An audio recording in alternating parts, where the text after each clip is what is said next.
Hey, truth seekers.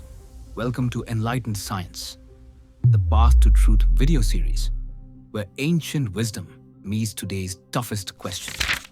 Today, we dive into Buddha's powerful parable, why ghee floats and pebbles sink, and what it means for India's future.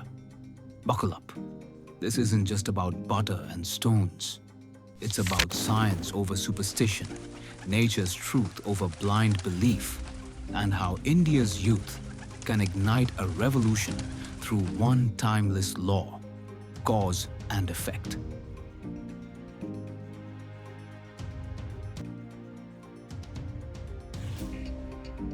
महाराज, अब आप ध्यान से देखिए, घी ऊपर और पानी पर तैरने लगा।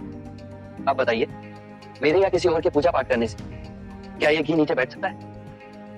असंभव।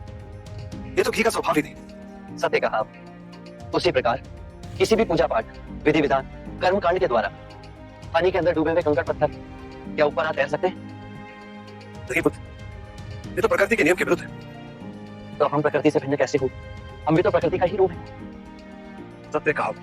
एक सत्य यह भी है राजन, यदि हमारे पूर्वजों ने अपने जीवन काल में कंकड़ पत्थर बोए, दुष्कर्म किए, तो वो स्वाभाविक ही कंकड़ पत्थर की तरह नीचे बैठ जाएंगे। और यदि उन्होंने अपने जीवन काल में सत्कर्म किए, तो स्वाभाविक ही घी की तरह ऊपर तैरने लगेंगे। होंगे। Just as the ghee rises by its own nature and the pebbles sink by their weight, so too do our actions define our fate. Not prayers, not rituals. Greed, ignorance, and ego drag us down like stones, while wisdom, compassion, and right effort lift us like ghee on water. This isn't a matter of belief. It's the law of nature. Buddha's truth is clear. We are shaped by cause and effect, and so is our nation. This simple parable carries a revolutionary truth. To rise, we must align with nature's laws, not fight them with superstition. Look at Singapore, Japan, China. Once colonized, now soaring.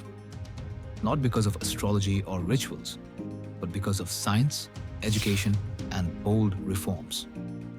Meanwhile, in India, we still hear of human sacrifices in Assam, frog weddings in Kerala, baby tossing in Maharashtra.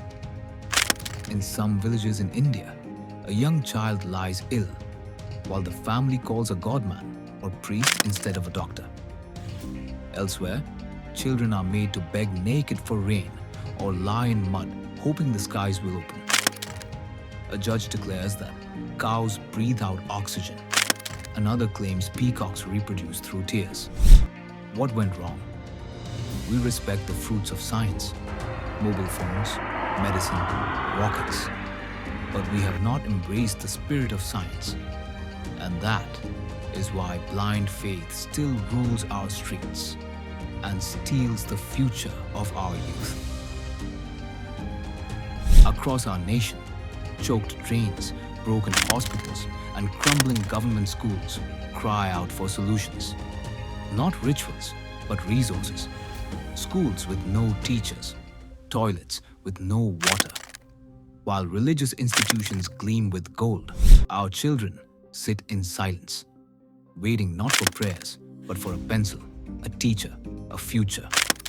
When COVID struck, some bathed in cow dung, while others died gasping for oxygen.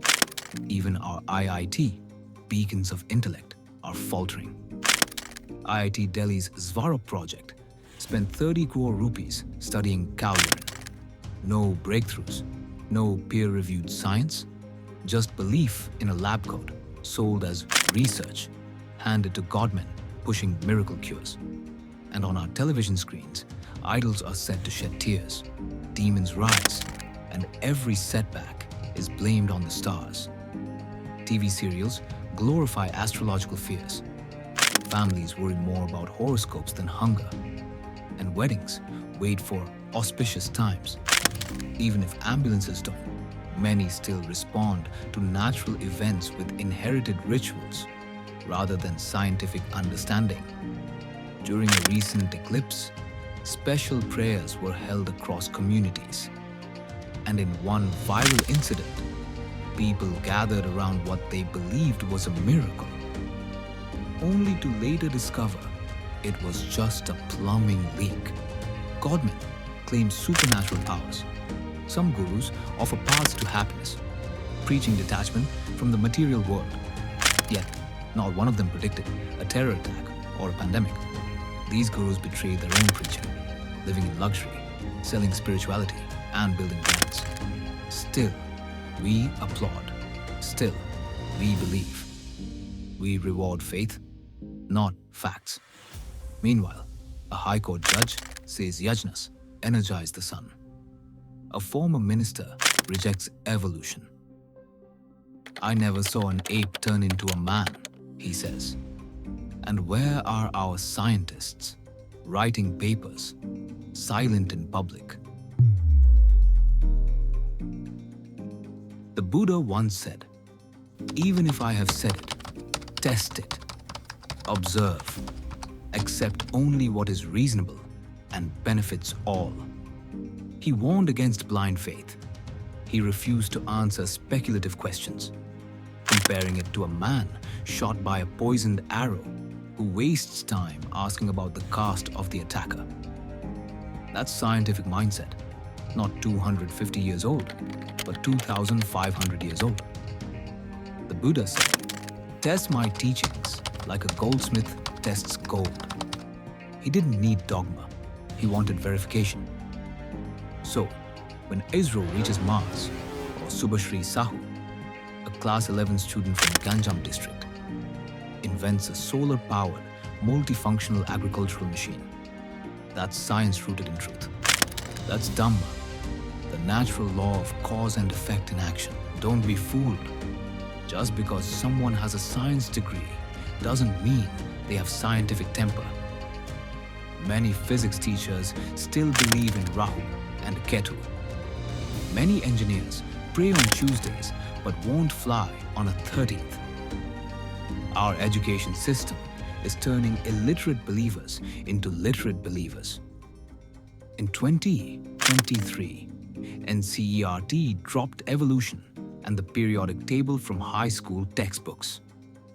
In 2001, universities were funded to teach astrology.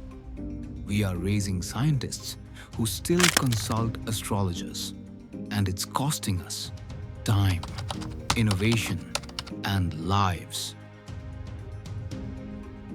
India has always had minds that stood for reason over ritual, voices that challenged superstition with courage and clarity. Jawaharlal Nehru, in The Discovery of India, 1946, wrote, "The scientific approach, the adventurous and yet critical temper of science, the search for truth and new knowledge, the refusal to accept anything without testing and trial. All this is necessary, not merely for the application of science, but for life itself." Dr. B.R. Ambedkar, emphasizing the power of education and rational thought, declared, "Cultivation of mind should be the ultimate aim of human existence." Swami Vivekananda, dismissing irrational beliefs, stated, "Astrology and all these mystical things are generally signs of a weak mind. Therefore, as soon as they are becoming prominent in our minds, we should see a physician, take good food, and rest." Aryabhata, the ancient Indian mathematician and astronomer, clarified in the Aryabhataya, "Some call Rahu a shadow planet, but the real cause of eclipses is the shadow itself." And long before modern India took shape, Savitribai Phule, the mother of Indian education and social reform, gave us this rallying cry: "Awaken, arise, and educate. Smash traditions, liberate minds, and transform society." These are not just quotes. They are the foundation for India's scientific spirit. Let's not forget their message. Test, question, think. India's youth, you are not bound by fate. You are the builders of tomorrow. Ask questions before believing anything. challenge blind belief, superstition, and unverified claims.